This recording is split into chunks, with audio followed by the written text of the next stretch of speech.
And welcome to my channel. It's Rebecca, also known as 4Kids at 147, and it's time for tip and trick number 31.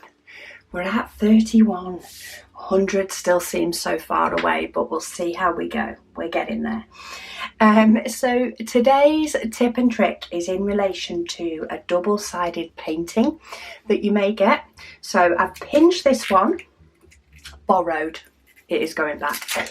Borrowed this one from an unboxing that will be coming on my other channel, which is Add More Zest with Diamonds, because this is a double-sided tape painting that has come all rolled up, has come in a protective film and all the rest of it.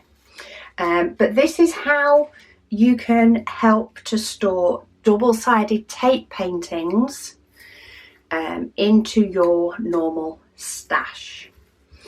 Now, you can keep them rolled up, and there will be a tip and trick that involves keeping them rolled up when you're working with a large painting, especially a large double-sided tape painting, so do stay tuned. That will be later on this week.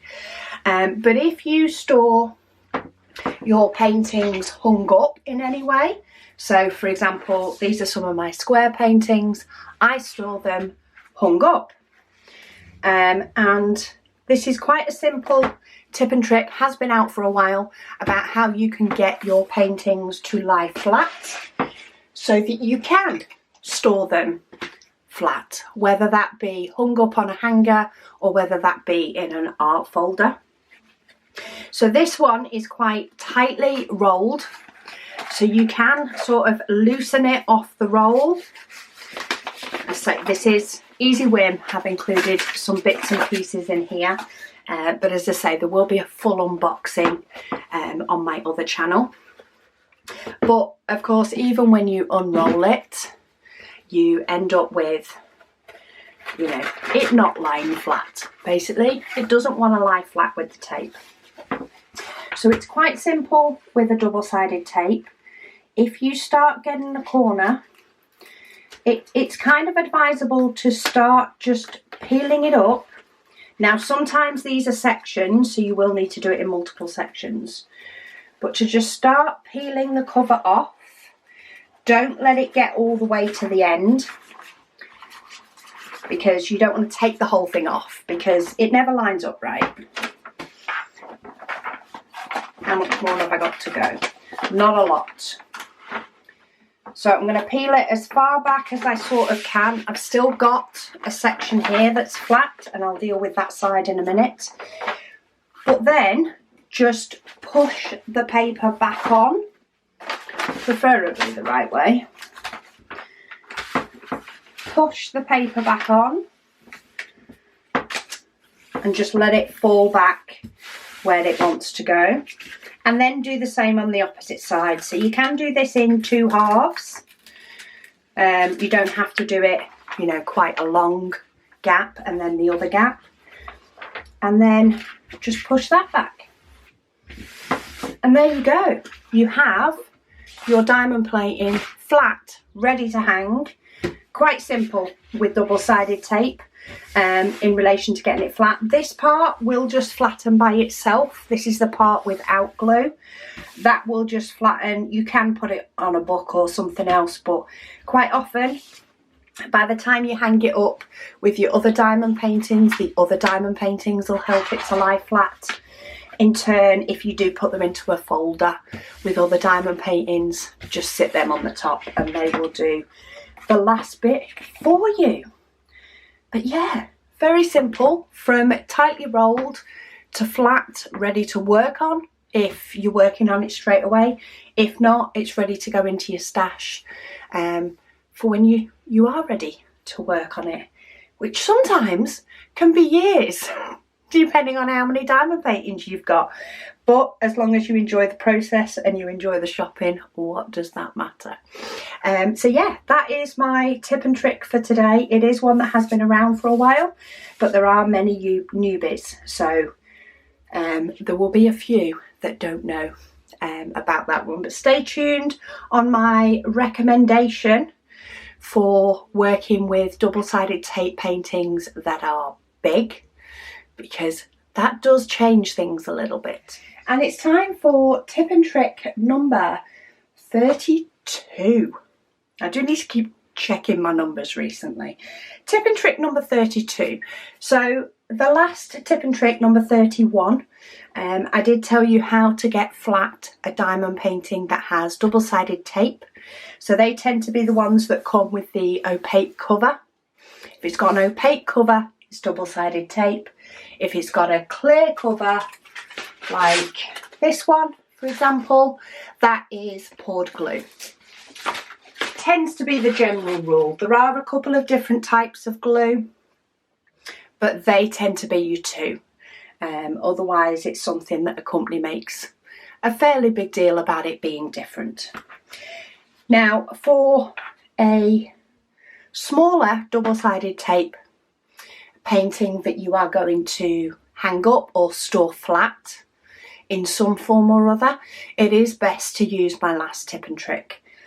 However, if you are going to be working on a painting that is a lot bigger and you're going to want to store it rolled up, I don't suggest peeling the cover back and laying it flat, because double-sided tape is not as forgiving as poured glue. Poured glue will often allow you to roll it up and lay it flat. It will let you do both. Double-sided tape, it can cause bubbles if you do that. So I have a couple of Heaven and Earth Designs paintings that I'm working on. They're just on a blank canvas, but they are double-sided tape. And what I recommend with these, because you can see there's sort of a bubble here because of me unrolling it to work on it and then laying it flatter. I don't think it's that bad. No, it's more the top paper than it is the underneath. The underneath has got a little bit. I think I do need to cut the next part. It's on these big ones, leave it rolled. You can always roll it onto something bigger. So this is pipe lagging or pipe insulation. I've rolled it onto that. You could roll it onto a pool noodle, but keep its basic rolled shape. And then what I do with my Heaven and Earth Designs is I actually cut them into strips. I measure the strips because that's the size I work on, is 2 lots of 10 because it's a blank one. But with a painting that you're not doing a specific set size, you can always cut them bigger. And then I'll lay it flat for the part that I'm using, and I'll actually leave this bit rolled up. So I think what I need to do is cut another 1 or 2 that will just stop this bubble forming when it lies flat. But when I roll it up, this top cover isn't pulling on the bottom, and that will help your double-sided tape canvas to stay nice.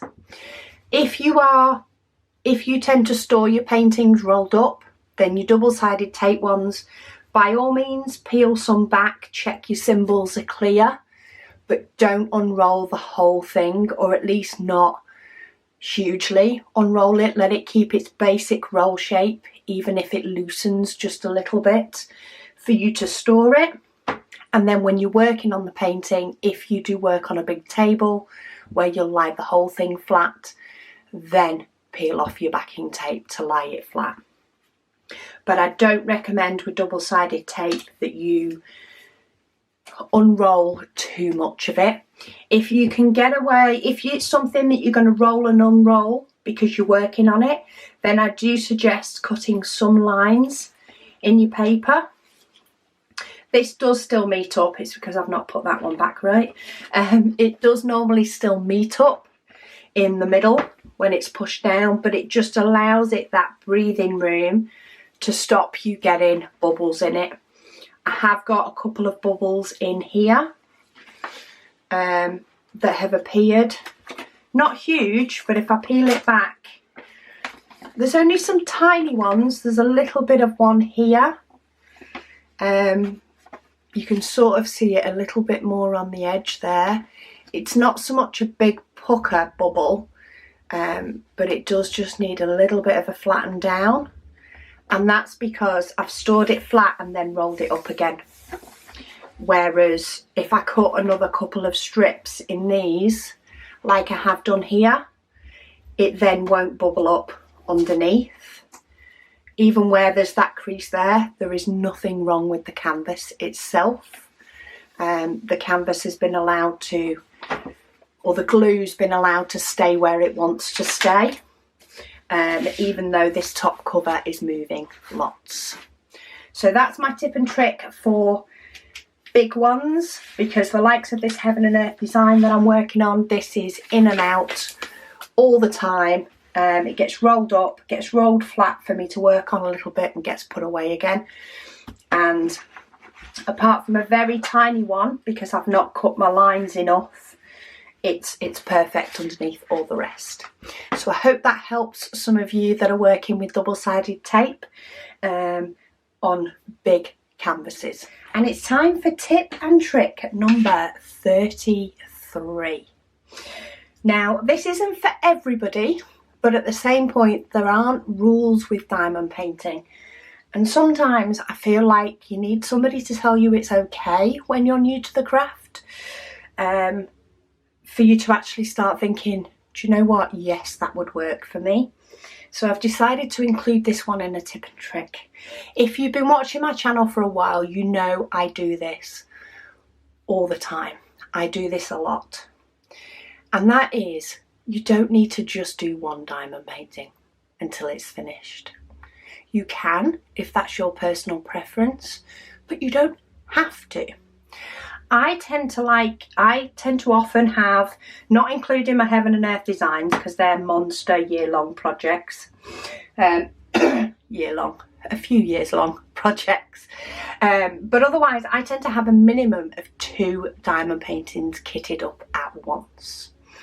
Now, sometimes this will increase to 3 or 4, especially if I get one that was very exciting to me that I may have kit up before I needed to do it.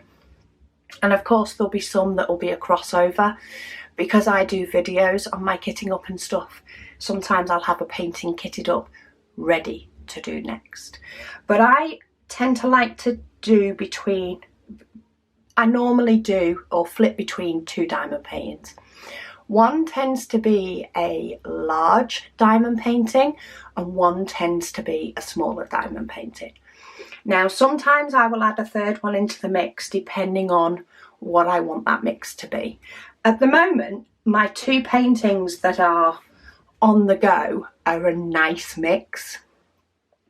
And these are some of the things you may want to think about if you decide to mix it up a bit. So I have one that is a large diamond painting and one that is a smaller diamond painting. So this is a 30 by 40. This is I forget, it's huge. It is 186 by 51. It's a monster. It's a monster long one. This one is a Diamond Art Club. But the difference on these, this one is round and this one is square.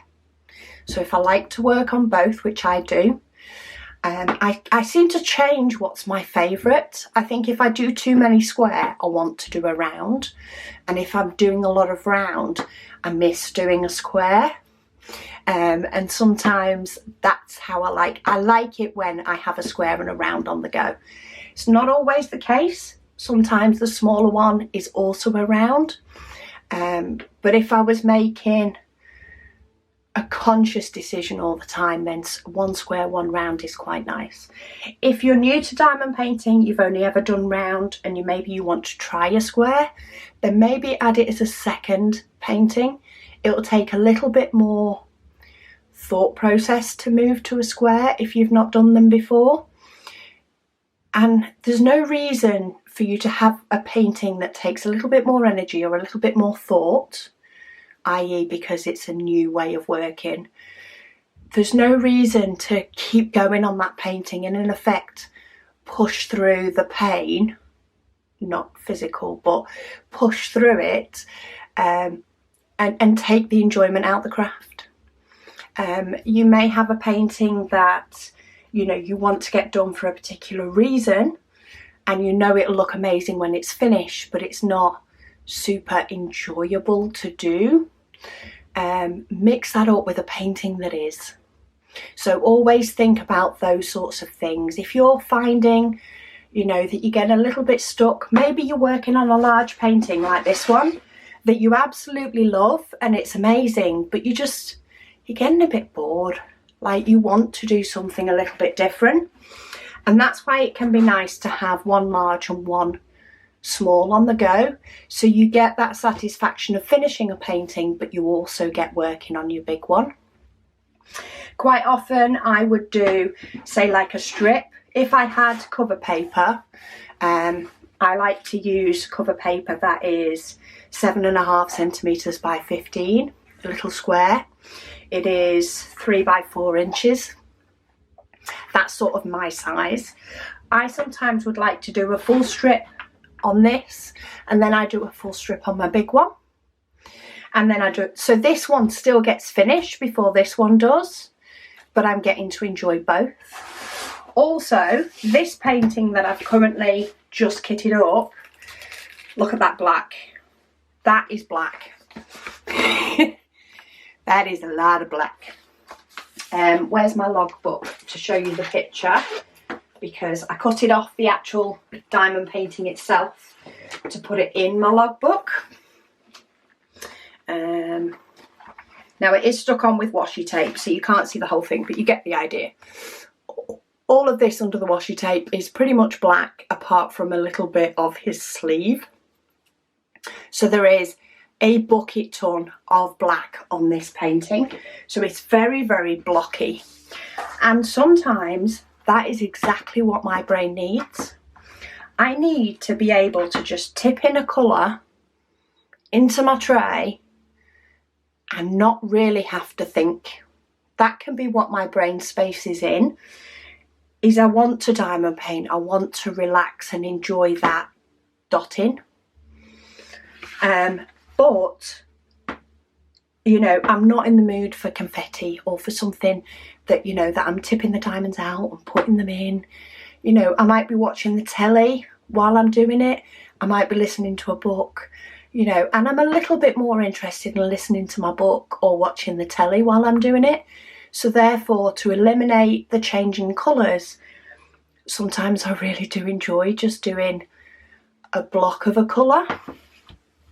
But then, of course, this painting is a whole lot of black. I mean, even if we pull this side up, it's black. It gets to colour up here. In the middle has a little bit more colour, but there's still a whole host of black, which is nice. But after a day or two of doing this one, I might be over the black for the time being. So therefore, I can then switch to the likes of my Minions painting that has a bit more colour in it. So a bit more blue, a bit more yellow, depending on where I'm up to. But yeah, it has a bit more colour. This Diamond Art Club one, I kind of like sectioning, doing the black, and then, you know, it's got colour changes, but not too many. So I quite like the blockiness of that. You may have a second painting on the go that's a lot more confetti for when you're really in the mood for doing confetti, or just for a change because you're sick of doing one colour. Say it could be as simple as one round, one square, one colourful, one more muted, whatever. But you could have more than one on the go. Say if we count my Heaven and Earth designs, I definitely have more than one on the go. I often have more than two on the go. I say my ideal is 2. Sometimes it can be 4. It is what it is, and I can pick and choose what I'm doing, partly due to the mood I'm in. So yeah, tip and trick for today is mix your diamond paintings up. It's not a rule. It's not a hard and fast rule. If you want to do 2 different diamond paintings, do 2 different diamond paintings. I've been known to change it up in the same evening. So sometimes I will, especially if it's something, if say I wasn't as much of a fan of the black, say sometimes I really like it to switch off. But there are times when I'm really not interested in doing the black, but I really want this painting done for Christmas and I want it up. So in that case, it's a painting that I want finished. I just may not as enjoy the process as much as I may do for another one, but I'll enjoy the finished product hugely. So in that case, it could be that you just section off, however big or small, however quick you work, do a section of this and then do a section of this, just one of the smaller sections. Each section about that size takes me between an hour and an hour and a half. So if I am going to spend a couple of hours diamond painting, I might mix it up.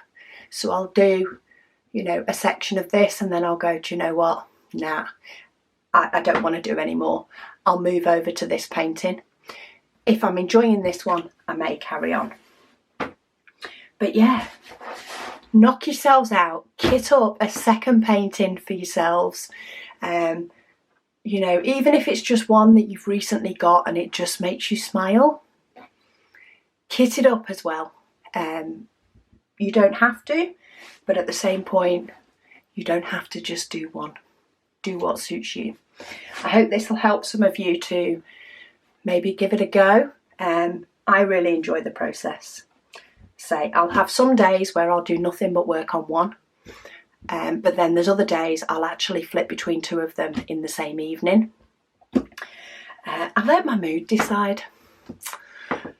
And it works for me. And it's time for tip and trick number 34. Now, this one was suggested to me by a subscriber. And it makes sense to me to work. So I'm going to pass the information on. So I have done a video. I did tip and trick number, which one was it? Tip and trick number 31 was about laying a double-sided tape canvas flat and how to get it to lie flat to then store it, because quite often they come rolled and sometimes tightly rolled. I've also done tip and trick number 32 was about working with a big double-sided tape painting, and actually it's better to keep that rolled to prevent bubbles. And I actually I have a double-sided tape canvas, in fact I have a couple that are constantly in and out because they're one of my big mammoth projects, and I've actually cut strips into it to sort of help the canvas or the painting to breathe a little bit and prevent bubbles. But what you can find sometimes on these big ones is that they can also get bubbles that were not there originally, because I've done unboxings on these and there is some rivers, especially in the top here. I'm not sure if you can see them. If I shine the light, it shines on them. There is some rivers in this, even though this was flattened as soon as I've got it. Now, there are ways to work with these rivers when you come across them, but this tip and trick was mentioned to me to prevent them from happening. So when you first get your canvas, so when it doesn't have the bubbles, actually still take off your paper and replace them with either cover sheets, which is what I happen to have to hand, or I think it's parchment paper. Oh, I might actually get this to fit exactly if I'm careful. This is actually going to fit 3 across, which will be nice. I'm overlapping them just a little bit, but I'm not overlapping them too much, only because I want them to reach the end and be a nice, there we go, is to replace them with cover paper, or I'm pretty sure she said parchment paper. It needs to be non-stick, preferably non-stick on both sides. and that will allow the double-sided tape, the sticky part that is down, it will allow it to move a little bit freer and will prevent you getting rivers and things in your paintings. It may involve investing in a bit more cover paper, especially if you have a big stash and therefore you need to add quite a few cover sheets to paintings you're not yet doing. But if it prevents you from having to deal with rivers and bubbles and things like that, then it might be worth the investment. So I'm going to keep that one off there because, say, I do know that it's got them. I'm going to move my sticker that tells me where that's from, and I'm going to leave that hung up with this because, in effect, it will allow it to move a little bit more freely because it's only pinned in that small section. And it'll be very interesting to see if any more bubbles have formed by the time I get to this painting, whenever the app decides that I'm going to be working on it. And maybe it will have improved some of the rivers and bubbles that are already there. We never know. I say there's a few, but there's not too many. It's not got to the point that it's not workable, but I'm happy to give that a go and see how that painting works hung up like that, and just ditch this cover that restricts the movement of the painting and just get rid of that altogether. So yeah, if you find that you have a problem with double-sided tape paintings getting bubbles, try putting some cover paper on as soon as you get it, and see if that allows the painting to just be a little bit freer and prevent bubbles for you. And today is tip and trick number 35, and this is in relation to your trays. You need to look after your trays. So this is more for people that may have been diamond painting for a little bit, and that's not in relation to experience level, that's just in relation to they've used their tray more. What you may find is that your tray the diamonds don't move as freely in the tray after it's been used for a bit. Now, it can be for a couple of different reasons. So you can have diamonds that come maybe with a little bit more trash, a little bit more of those little plasticky bits, and you may find that they end up on your tray in places. You may also find that bits of wax get onto your tray. Sometimes they're visible to the eye, sometimes they're actually not really, depending on the colour of your tray. Sometimes there's just that residue of wax, whether it be from, let me grab a pen, whether it be from you having a row of diamonds and you using your pen to like scoot the diamonds together a bit or move them down. So sometimes once you've shaken your tray, I like to scoop my diamonds up a little bit so that they're all together really near to the painting. Maybe that you've had the odd diamond that's the wrong way up and you're trying to flick it over so that you can pick it up. Things like that can end up with little bits of residue. I think I've got a few on the back of this one actually. A few bits of glue dots, they look like. But you can just find that some of your diamonds don't move as freely as you remember them moving before. Yeah, your tray needs a clean, people. That's what it is. Your tray just needs a little bit of a clean up. And that's why it's more for diamond painters that have been diamond painting a while, because they've had a chance to get their tray a little bit mucky. And it's not always visible muck either. I say sometimes it's just those little bits of remnants of glue that are actually just stopping the diamonds from moving freely. So when it comes to that, get your baby wipes. Whether you have babies or not. My youngest is 17. I still need a pack of baby wipes in my house. They're very handy for many things. but they're extremely handy for cleaning your tray. And my trays do need a clean. So I'm just quite simply wiping over them. I am going to try and wipe over these back bits as well, because I think that's glue dot residue. I was trying to work out if this tray is one where the printer had picked something up, and that's why it was in, because every now and then I you know, if a tray doesn't print quite properly on the printer, it becomes my tray rather than being sold.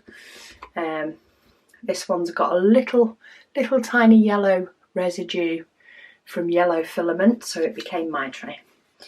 But yeah, all those little black dots that were around the back have gone. I'm going to do the same with one of my little ones, my little zesty trays.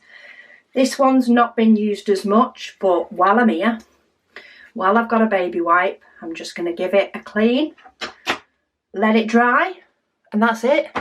Job's a good one. That's all you need to do. So don't forget your trays. If you do find that diamonds don't seem to be gliding as much as you're used to, they don't seem to move about in the tray, then just get yourself a baby wipe and just give your tray a wipe down and a clean. I mean, you can just shove it in with your washing up if you want. You know what I mean? It'll cope with a good old dishwash. And let it dry. While you're there, you might want to, you know, give your pen a little bit of a wipe down, a little bit of a clean, and spruce up your space. Make sure that's not got any residue from maybe you tapping the end of your glue dot, and you've not ended up with any residue on your pen because of that.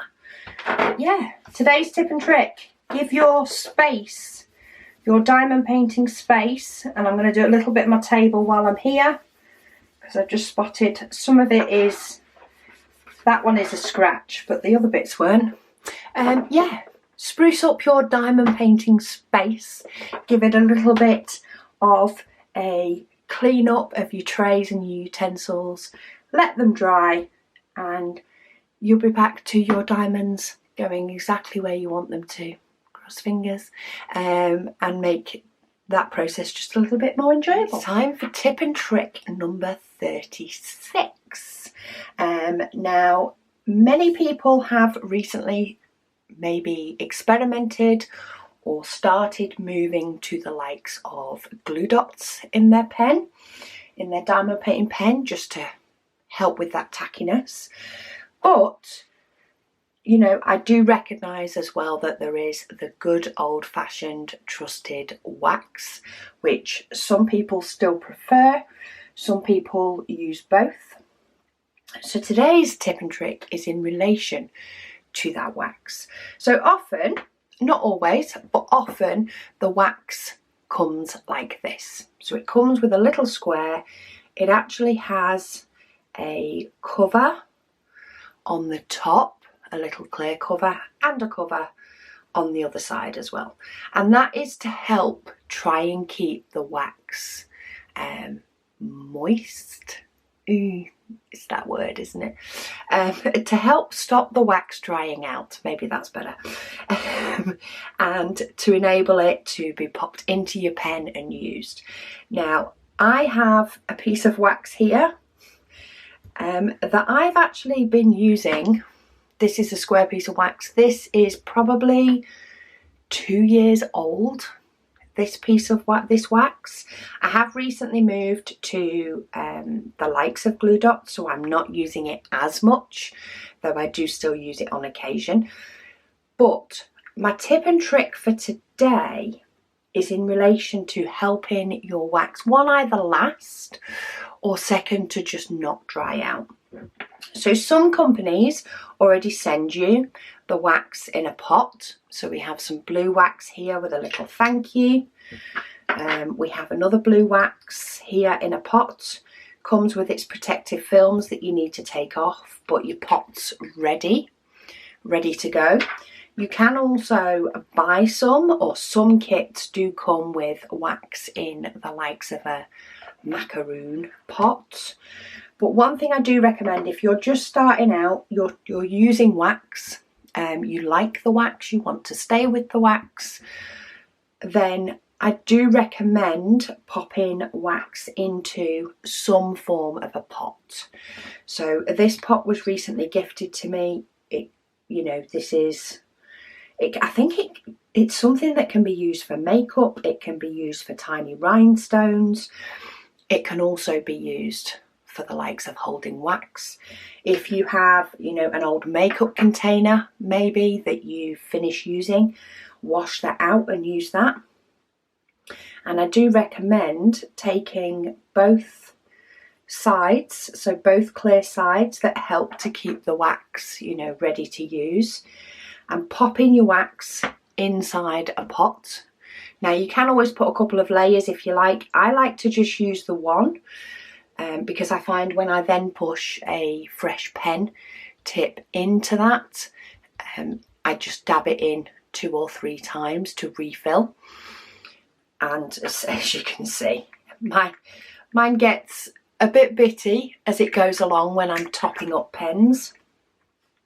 But pop yourself your wax in some form of pot just to help keep that air out and keep your wax lasting for longer.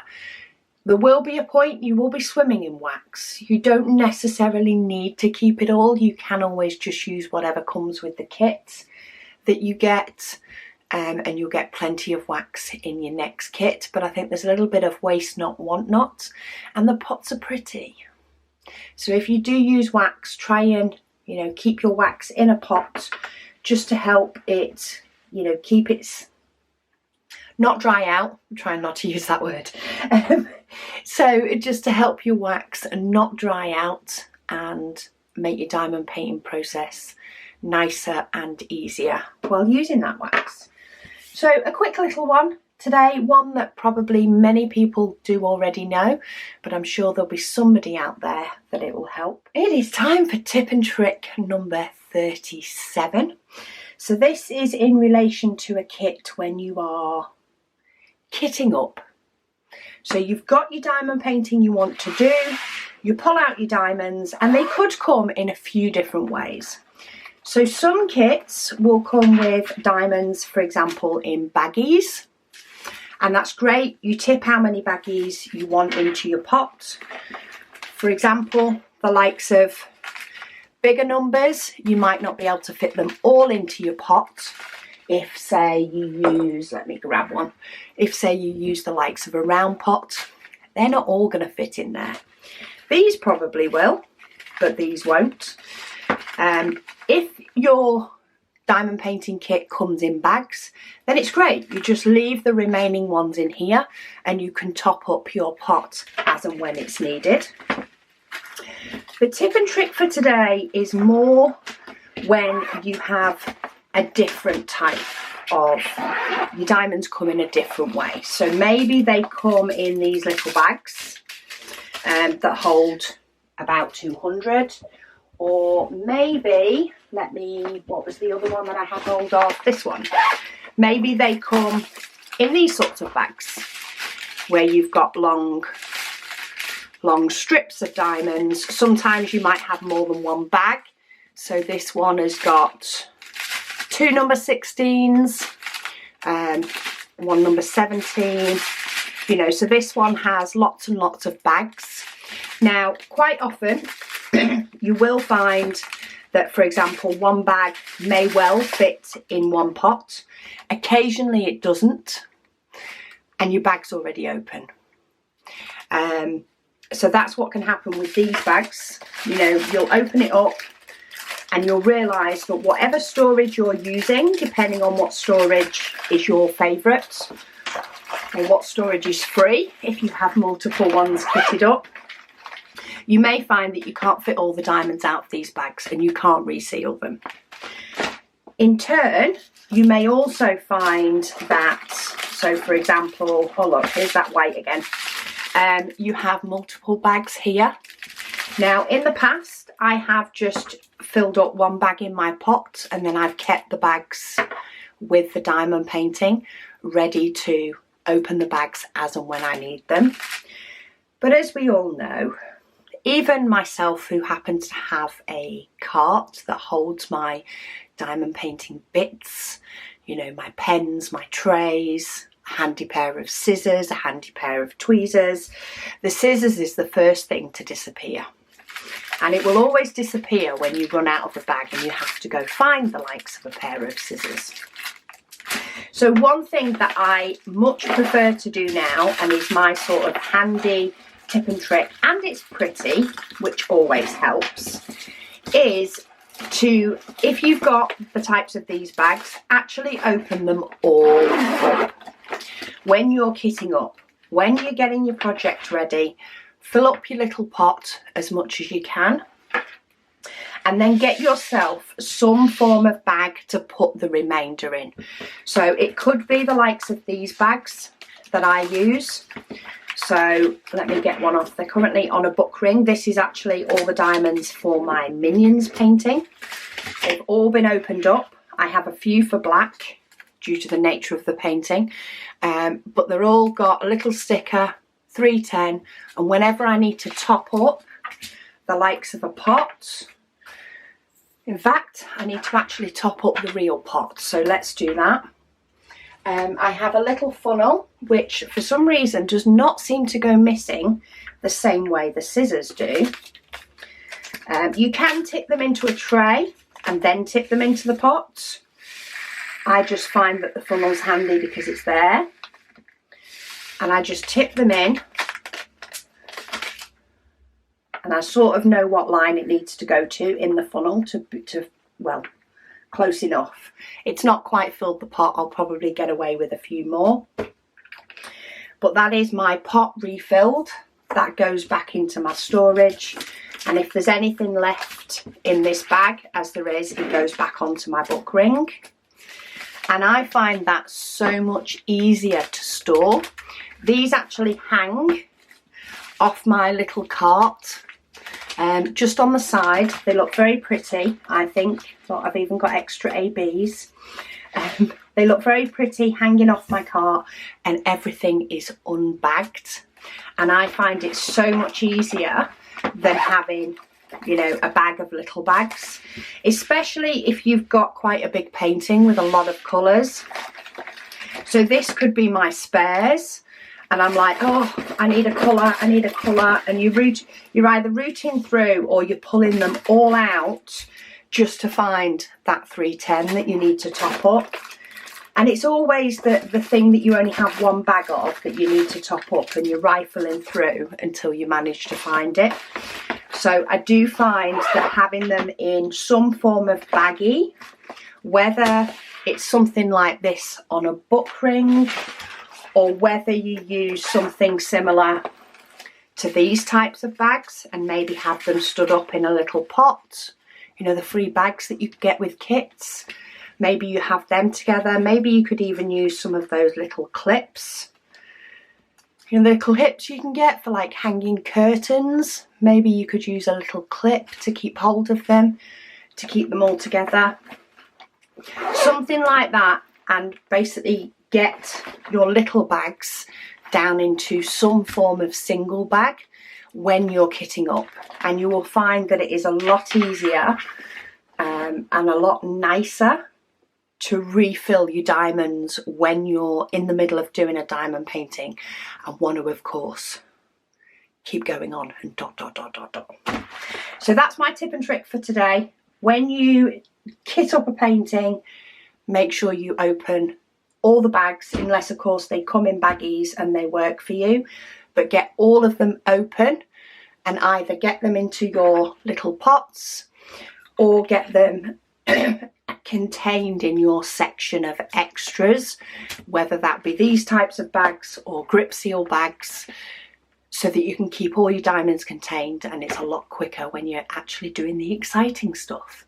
Though I do like kitting up, so both of it's exciting to me. And it's time for tip and trick number 38. So this was actually requested by Margaret, and it's in relation to the rings that we use in our books that we sell. So we've got the logbook, we've also got the book journal, And we've also got, that's not in here, it's in the storage in the conservatory, we've got a to-do list book, and then we have a few planners left for 2022 as well. But it's in relation to potentially changing the rings, either to some bigger ones, which is what I'm going to do today, or maybe you want to be able to split up. If you have a lot in your logbook, you might want to split up so that your logbook entries stay in one book and your stash and other things stay in another book. There's a few different things you might want to do. So all my goodies stay inside one of the pouches. I actually keep all my spare logbook things. I also keep my completed stickers, and I'm sure that will end up with even more in there. I've also got my bookmark in there. They all stay in the pouch. But what I'm going to go do today is I'm going to change the rings on my logbook to the bigger ones to show you guys how. So with changing the rings, it's often easier to do it with the cover. So I suggest that you take the front cover and the back cover off the book that you want to change your rings on. Now, if you have decided to, say, purchase a second logbook and you want to split it that way, you may not be changing to bigger rings. And in that case, wait till the next step when I transfer these into here. And that's what you can do, because you'll have rings already on your cover. But if you hold both pieces of your logbook, and then what I do is I just tuck it into one side of the mushroom and then just let it flip into the next side. So into one side, curl it into one side. The paper does curl just a little bit, but enough that it goes back into position. So you can get your rings into each one. Yes, I have had lots of practice with this because I do assemble every single logbook that we sell. So all the rings are in there in both covers. And then if you open up your logbook so that it is flat and ready, and then for transferal, or indeed for adding maybe new inserts that you've got, I do suggest that you grab a few. I wouldn't say more than 6 or 7. Pull them off your old one, line them up on your new one, and then just push down one section at a time. They will wiggle a little bit more when it's emptier, but as it gets fuller, they won't wiggle as much. So I'm working from the back because I find it easier to push them in and flatten them this way. That is partly because I'm right-handed. That's probably too many. Let's do the logbook section, the rest of it. So I've got a few. How many have I actually got here? I've actually got 7 sheets here.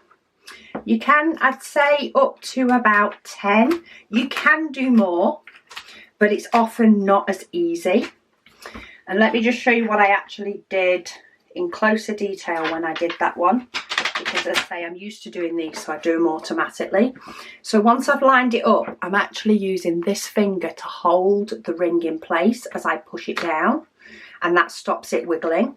And then I'm using a finger to hold it, just to hold it straight as I push down the inserts. So I use a couple of fingers to hold it straight, and I'm using my thumb and my forefinger to push it down. And you can just do that in wads. If you've bought extras to go into your book, you will find the likes of my stash, my wish list. You can add those in the full pack. So take the full pack out. I think any pack that we sell up to the price of £1.95, you can probably add them into your book in one full lot. If you have a pack that is £2.50, so is a bigger item, then that will probably need doing in 2 packs. And now I've got to a small amount left. I am just keeping my paper pretty flat, and I'm pulling out the mushroom in the same sort of way. The disc. So I'm pushing it out of one side and letting it just drop out of the other side. So that's those out, and then to push these back in, line them up, using my fingers to keep the rings straight, and I just push them down. And that's how I do it when I'm doing one single piece. So if I decided to move this and put it somewhere else, I'm doing the same sort of thing. It's just a lot quicker with one, but you can use up to about 10 different pieces of paper to move over at one time when you're doing something like changing your rings to bigger ones. And that's a lot easier and a lot neater than trying to do the whole thing at once and trying to take out a whole ring and move in a whole ring. Because when you take out the ring, you need a little bit of give for the ring to come out. And if you've got too many pieces of paper, it's trying to, in effect, these pieces of paper here further back that you're trying to get out will force these further ones further forward to bend. But that now has my logbook with bigger rings, so that I can add loads more until it gets to the point of being too full. You can get quite a lot in there, and we do sell the bigger rings if anybody wants to upgrade the logbook, the to-do list or the book journal. They are available in the shop. Add more zest. The planner already comes with the bigger rings, just due to the amount that's in it. Where's my planner? So this one will still allow you to add more, but it is too big to go on the smaller rings in the first instance. It's a bit too much of a fight to be able to do it. And yeah, this system then allows you to mix and match. So you may decide to say that you want to split up your logbook and have different sections on different rings. But you also may find that you want your logbook to have some to-do list pages in that are relating to diamond painting, or you may decide that you want to have your wish list and move that into your planner, because you take your planner out and about with you, and therefore if you're shopping you can check your wish list for something. There's loads and loads of different options because we use the same system for them all. But that's my logbook moved over temporarily to a bigger one. I might move them back to the smaller ones. Depends on how full it ends up getting. I haven't finished with my logbook yet. There's another section of that coming this week. So I have my logbooks in square, and that is completed. So I keep these entries with the stash until I do them. I then have large, and that is all completed as well. So they're my large in square. What do I have after that? So now I have a lot in large in square. In round, do I have them all? No, I only have 2. So that's the section that I'm up to. I need to sort out my small round diamond paintings. So of course I'll be filling in a lot more entries in there. So I might leave the big book rings on there for now until I finish my logbook process. And then I can decide whether I want to split into a second logbook or whether I actually want to keep everything in one. So I'm going to put my spare rings in my pouch with all my other goodies. And once I've finished prepping my logbook, I can then make the decision, because I can always add a little label here to have diamond painting logbook. And I can put, you know, stash and spares underneath with a little label, or I could, you know, completed for all my done logbook entries. But those decisions are to come later once I am up to date on this, which I'm getting there. But I hope that's helpful for you for changing the rings that you may or may not need to do. You can always, of course, do it in single pages, but I find just doing a few pages at a time makes it a little bit quicker, and it still keeps all the pages nice, ready for you to diamond paint your life away. And yeah, hopefully I'll get a few more added to the end of this because my logbooks go in order. My completed goes in order. So I've got Mr. Quacker's Grinch Christmas. I need to finish that one off. Succulent Bowl, I've also finished that one. So yeah, I need to make sure that I update those as and when everything is done and dusted. I've cut the somatic off Mr. Quacker's. I might try and take a picture of him up on the wall, maybe, and add that in. But yeah, I've got a few more that I need to scribble a few little bits on. But I'll get updated eventually. Time for tip and trick number 39. Now this one was mentioned by Alana, so thank you, Alana. This is a good tip and trick for some instances, definitely. So quite often you get the likes of a storage case, something like this, and they come with some stickers. So they come with stickers you can use to number up your bottles. Now, depending on the stickers that you get, some of them will be round, some of them are like this that I've just found and can grab. Some of them will come off quite easily, but sometimes you can get stickers that do not want to come off. Sometimes they're worse if they have been on for a while. I've only just lightly put that one on, so that comes off quite easy, but you can get some stickers that are quite stubborn. So one thing you can do, which not only pretties up your storage, but can also help in relation to getting stickers off, is you could, and I've just cut it to get it straight, and then I'm just eyeballing this. But if you put a piece of washi tape down first, which can always fold over if it needs to, mine's probably not quite long enough and also not quite short enough, you can then put your sticker on over the top. So your sticker is all on the top of the washi tape, because washi tape is very much like masking tape. And in fact, you could use masking tape for this. Washi tape is very, very low stick, which means you can take your stickers off without leaving any residue. And it just brings that extra little level of colour as well, depending on what washi tape you're using. This one's just a pink stripe, but you can get so many different types. So if you find you struggle with the stickers that you use or you like to use leaving residue on your pots, then maybe just take an extra minute or two just to cut yourself some little washi tape tabs. You know, whether they overhang, like, you know, enough to fold over the corners, or whether you do them and then actually trim them down. So potentially you could put them on too long and then decide to actually just trim them so that they fit nicely. I don't know if I've done the best example.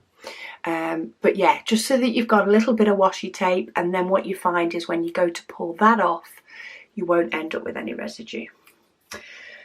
So thank you so much, Alana, for also giving us that tip. It's another way to make your storage extra pretty, but you can also clean up quicker. So take those extra little steps at the beginning to just help your clean-up job be a lot nicer, and it also helps to keep your storage looking nice for longer. It's time for tip and trick number 40. So there are many people now, whether it be the tray that we sell or whether it be a different tray, that are using trays with stoppers, which can be really helpful. Once you get used to a tray with a stopper, it's hard to use a tray that doesn't. But sometimes people, I know I have found a couple of people have informed me that even though they buy a tray with a stopper, they actually take the stopper out because you know, they're not quite sure how to use a tray with a stopper or how's the best way to pop their diamonds away. So I thought we'll do a little tip and trick on it. So I've got some diamonds here. These are leftovers from Zesty Wolf. So you pop your diamonds into your tray, you know, you're shaking them, you're doing your diamond painting, whatever else. You've done your section, you've finished. What do you do now? So whatever storage you use, I do open up the storage so that it can take the diamonds. And then I pat all the diamonds down into, normally most trays with a stopper do come with some sort of guard to stop them all falling out. But either way, you could just do it at a lower angle if it doesn't have this guard to sort of congeal them all together. And then hold your tray over whatever storage it is that you're using, remove the stopper, and if you think about it, once you've removed the stopper, you do have that amount of space in the spout where the diamonds are not coming out. So you do have that little bit of leeway before the diamonds start moving. And if you're holding your tray flat, then the diamonds are not going to try, you know, gravity's not going to make them roll out. And then you can either get hold of the storage, or if you're quite confident that you are in the right place, just tip it up and then just keep tapping the tray. If you've still got more diamonds that haven't gone, tap, tap, look through your gap, check there's no more diamonds there, diamonds all gone, and put your stopper back in. One thing I do suggest, you, especially if you're somebody that has got used to using a stopper,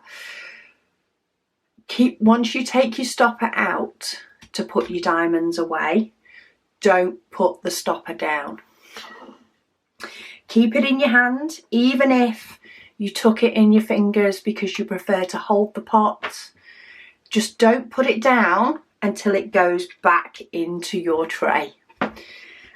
There is a few times that I have decided to pop my stopper down, and then I've tipped my diamonds in, I've put my lid on, I've grabbed my next colour, tipped it in, gone happily, you know, off I go, diamond paint, diamond paint, diamond paint, gone to tip my diamonds up into the little well, and they've all come shooting out the bottom. Because I forgot that I hadn't put my stopper back in. So it's always a suggestion to put your stopper back in, and then quite often, you know, if you've used a fair amount of diamonds, you can find that you don't end up seeing any diamonds here. And I quite often now will open up this already at quite an angle, so the diamonds will come flying out as soon as I take the stopper out.